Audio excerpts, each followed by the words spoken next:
So our next area to investigate are the sizes of the spaces and what makes sense for those. So I do like to use what's called the golden mean. So that's where there's a proportion in nature that just seems to feel right. And you can look it up what the golden mean is, but the ratio is 1 to 1.618. So for example, if you had a small patio space of 12 feet across, the overall environment that would go with that really nicely would be a 19-foot room. So that's 12 times 1.618 would give you about 19 feet. And you can use this in a variety of ways. For example, most of us would do 4x8 garden boxes because it just fits the lumber really well.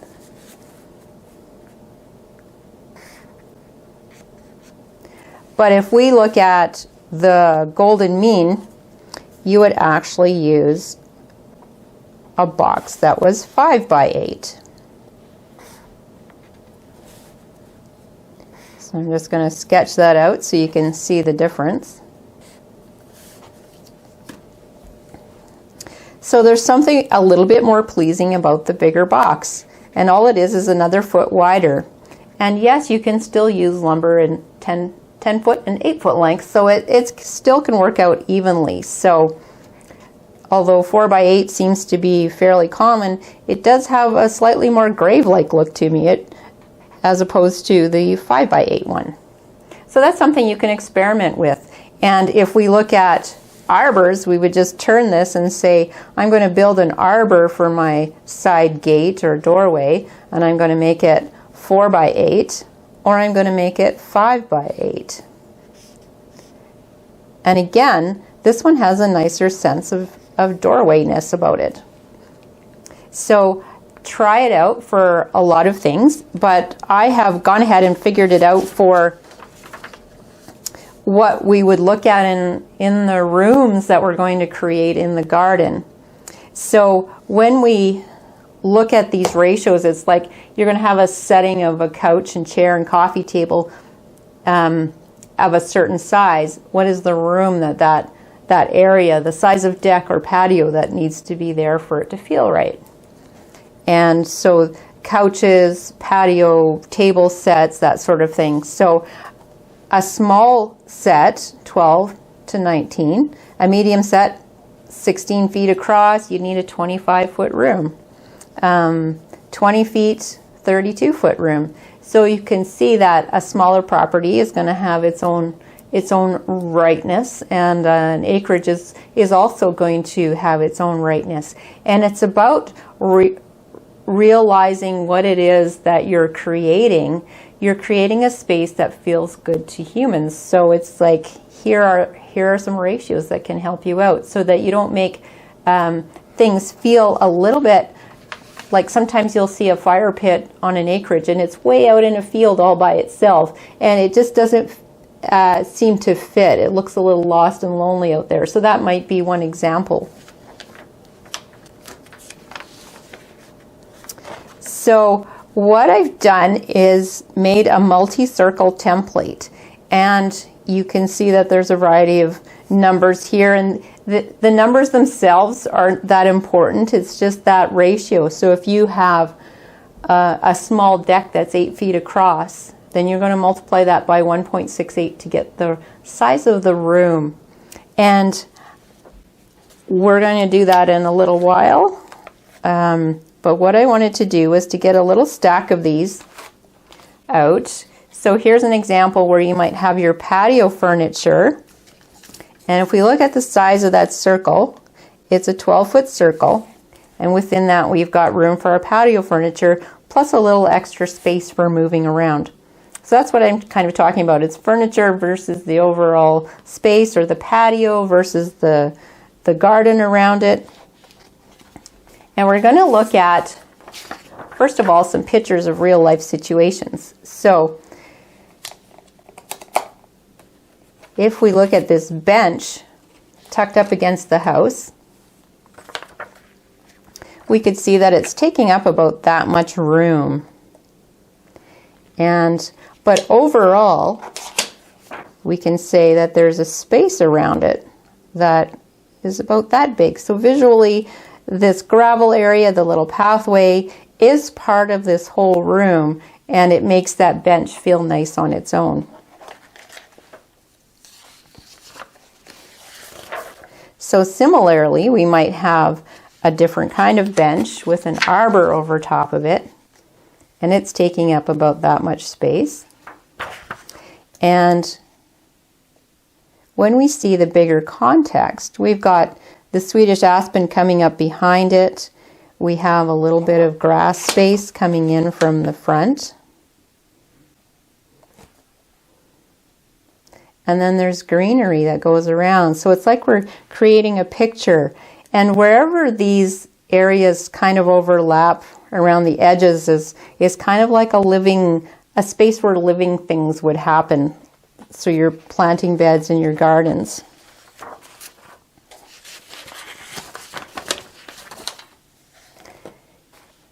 Here is a small patio in front of a shed. So they've got an arbor and a bench.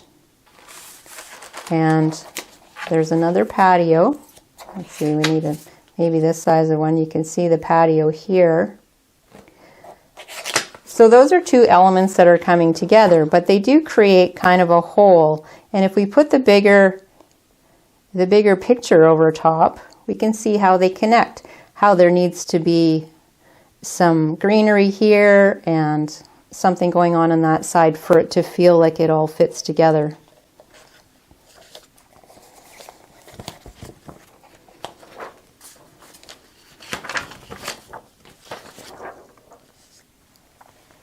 Here is a back landing. Let's see what size would fit here. There's the landing itself. And there's the patio table. And then the grass is coming up to the edge of it. We could say something like that. And then we would say, what's happening in between here? I'm just going to move the bigger circle up.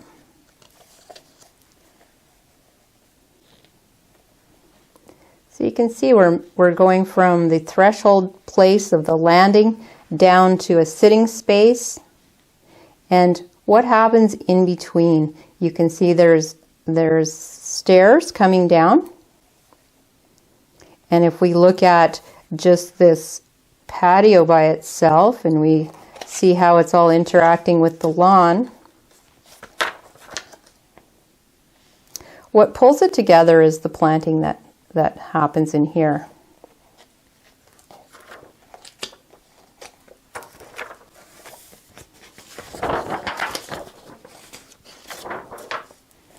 Here's a bird's eye view of someone's back patio, so you can see there is a landing coming off the back door. And out here in the garden, we have a patio set.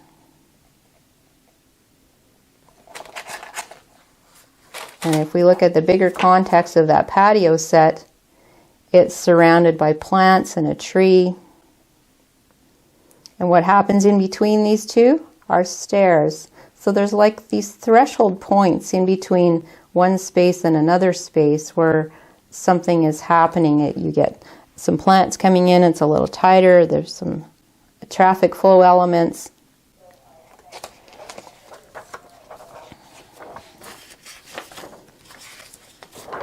Here is another type of patio space. Again, we've got a nice set of furniture there. But if we look at the bigger context of it, it has plants around it that kind of makes it feel all tucked in. So I think often we make our furniture arrangements and our patio kind of in isolation from everything else and not really looking at the big picture. One example would be a trampoline. They tend to be difficult things to work into a a beautiful garden space, but in this case, it's been attached to beside the garden. So the garden is here. Might use a little smaller circle. So there's the garden and the trampoline. And the trampoline has a few plants around it to tuck it into the space. So you can see where garden meets trampoline, there's always going to be some kind of planting or a softening that happens in between.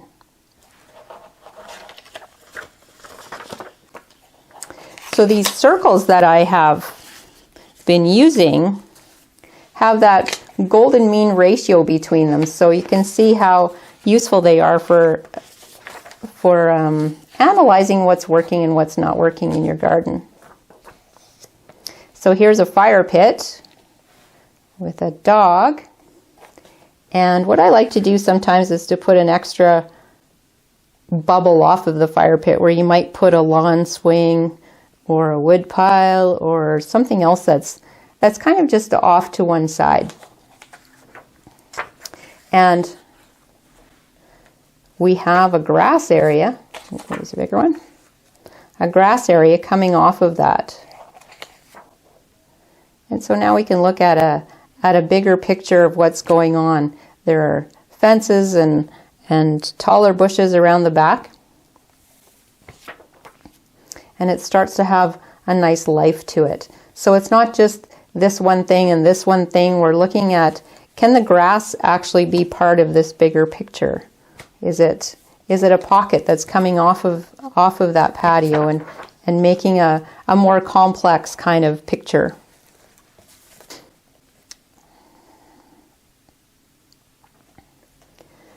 So here's a good example of quite a large chunk of grass.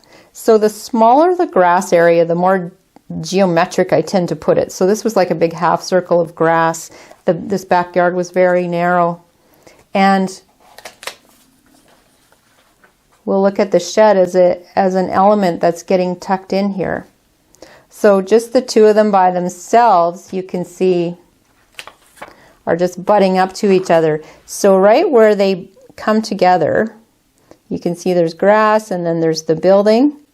There's a little transition that happens right here. And that's where a couple of stepping stones will go in. So having the shed come right up to the edge of this piece of concrete edging is not as interesting as having it set back a little bit and having that room for a bit of transition. And as we mentioned earlier, the wider you can make some of these, the more interesting it gets. So if we'd back the grass off a little bit further, we might have had room for more plantings or more stepping stones or a little chair in front of that shed. So it really depends on what your goals are. Sometimes the goal is to have more lawn in a small property, and that was the case here. So overall, looking at the shed, it needs to have a little zone of softening around it. So there's some shrubs that have been planted. There's a little tree there, a little tree on that side. So over time, as these fill in, the shed will become sort of like it belongs in the landscape, as opposed to just floating out there in the corner. Here's a larger property that has some of that flow that we were talking about earlier. So the grass shapes are moving in and out. It's more of a stroll garden, and we might say, well, these bubbling rocks are their own little grouping or area, and in the bigger picture they would have some plants around them so that they belong. And looking back here, there's an arbor, sitting space, again in its own context of plantings. We look back here, there's a putting green. And so what we'll notice is wherever these things overlap, these little bubbles, you will find that there's planting and softening, and it's kind of like the living edge where a lot of activity is going on.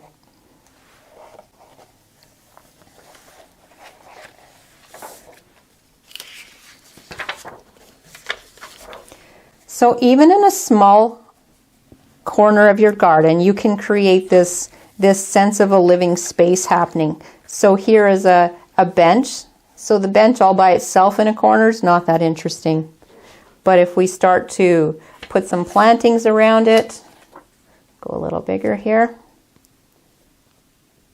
So here's the golden mean in operation. We have one circle at this size, and 1.6 times bigger is the next size up. So you can see having the planting in its fullness and variety and interest really accents this bench. And of course, there's another layer that we can put on top of that where the plants get bigger and it just shelters that whole little pocket of interest.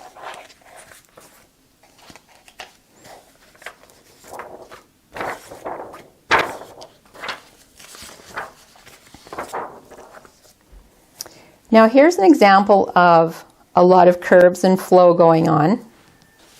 And in this case, the fire pit, I'll find a circle that matches it. So here's the fire pit by itself. And there's a lot of lawn happening in here. So we'll bring some lawn in a couple of directions. So right where these are coming together, like right about in here, is where the plantings need to happen. So in this case, it feels like we're having to stretch it a little bit just to fit them in. So the proportion is not quite correct. It's close. So when I use the bigger circle, that seems to help. So again, wherever you have lawn, patio, maybe another piece of lawn coming together, it's nice to pull some life or greenery in between them, so there's a lovely transition that happens.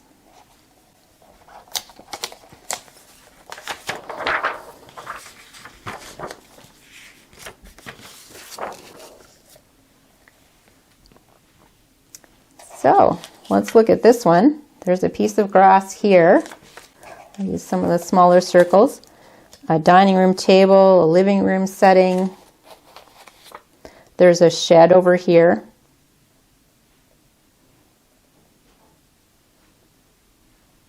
And there's one more, looking again at our hierarchy of sitting spaces. So there's like 1, 2, and then our third one is over here, a little bench. So as bubbles all on their own, they do have their little interactions with each other. And then when we see the whole thing, this is where we realize that really the connective tissue between all of these sitting spaces is going to be some plant material, some greenery that just kind of fills it in. Here's a pathway going through, but there's also some plants in here.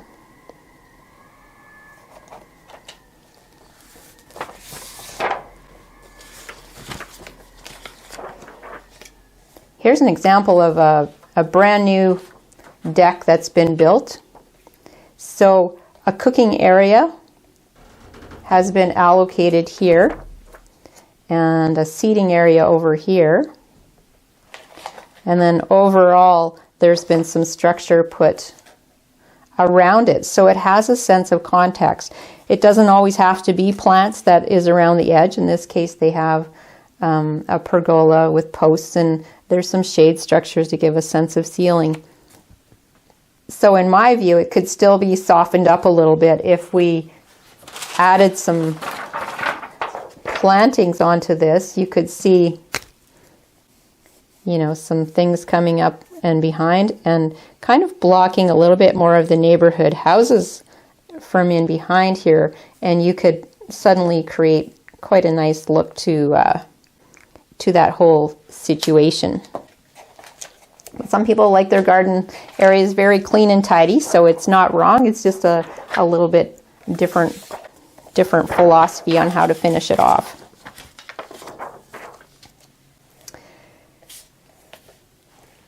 This is a patio under construction, and what you'll see here is that there's been a space left for a barbecue. And in the background we can see there's a space for some patio furniture. And then overall, We're connecting these visually with some pavers and some walkways so the traffic flow is working between them. But it's really nice to see that it's not just a pad for a barbecue and a pad for a patio. There is a bigger system that's going on.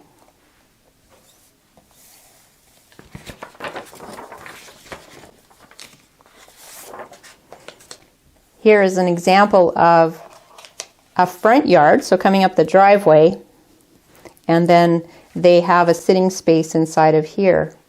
So looking at the bigger picture of what they've got going on around the sitting space is of course some plant material that makes that sitting space feel more special and contained. So then you would just say, do I really want to have my patio and barbecue set out in the front yard? Well, the more plant material you have between you and the street, then the more it seems to fit in. So what we're going to do in the next section is to get you to make your own templates, and then we're going to use them on the plan view, on the base plan that we have already created.